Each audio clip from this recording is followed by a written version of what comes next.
New York City sparkled under the night sky. The lights from the skyscrapers made the city look like a world of dreams. In the center of Manhattan stood a massive glass tower.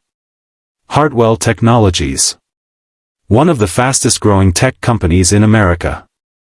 And the CEO of that company was 24-year-old Emily Hart.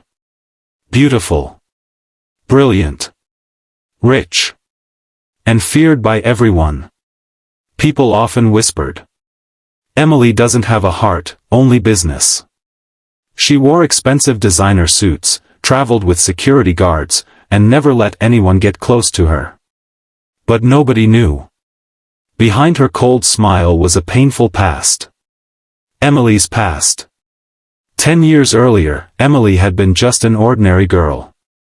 Her father owned a small business, but after a tragic accident, he passed away.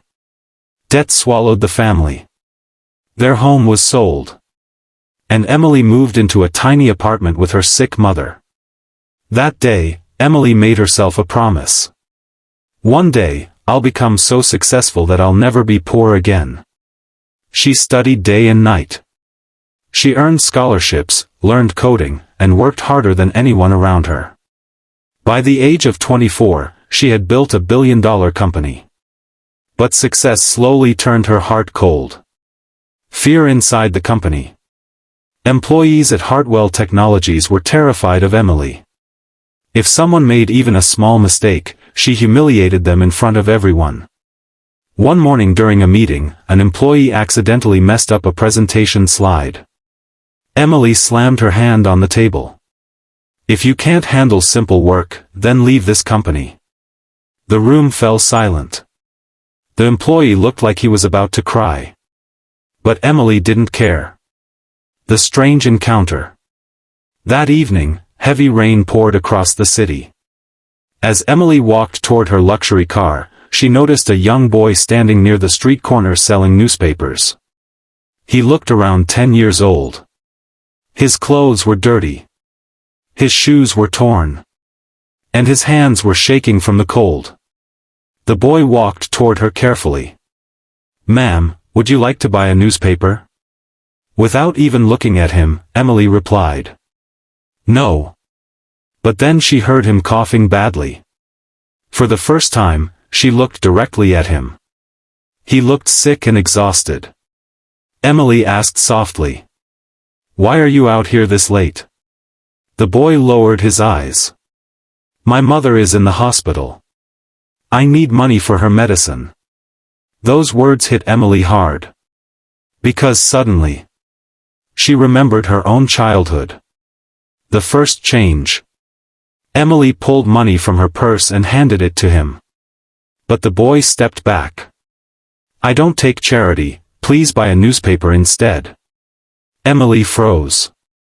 Even in poverty, the boy still had dignity. She bought his entire stack of newspapers. Then she asked, "What's your name?" "Noah." The hospital visit.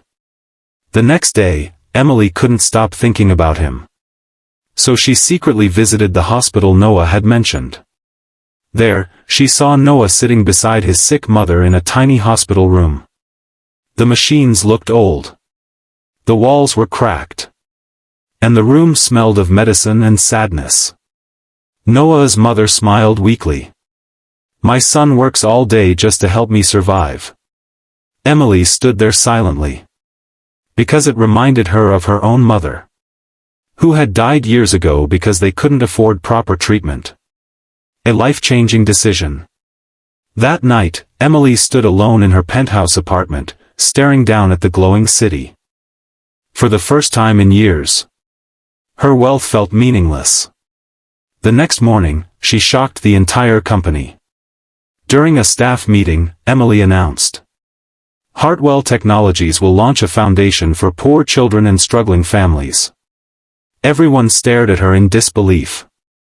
This was the same Emily who once cared only about profit. The enemies within. But not everyone was happy.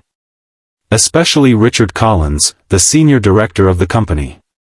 He believed Emily was becoming emotional and weak. One night, he secretly told the board members.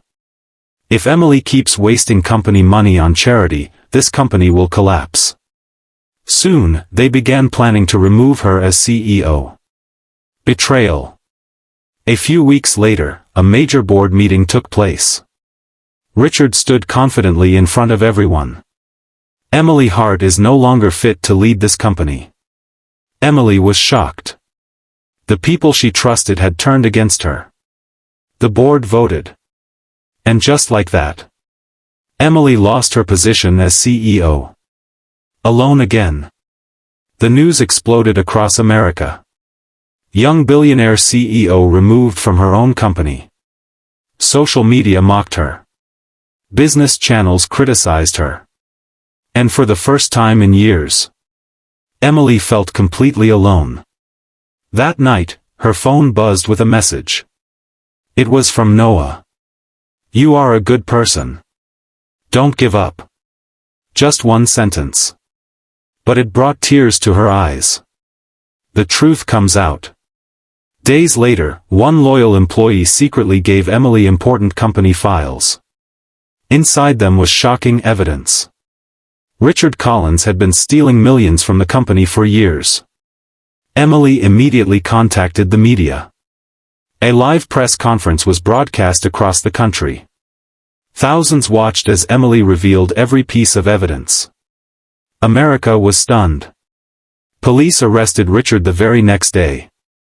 And Hartwell Technologies stock began rising again. Her return. The board members felt ashamed. They begged Emily to return as CEO. But this time, Emily was different. She looked at them calmly and said, "I won't lead this company just to make money anymore. I want to change people's lives." A new beginning. 1 year later, the Hartwell Foundation became one of the largest charity organizations in America. Thousands of children received medical treatment. Poor families found hope again. And Noah? He was now studying at one of the best schools in New York. One afternoon, Noah asked Emily, "Why did you help me?" Emily smiled gently.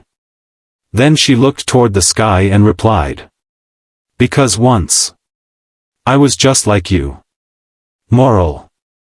True success is not measured by wealth, but by the kindness in your heart.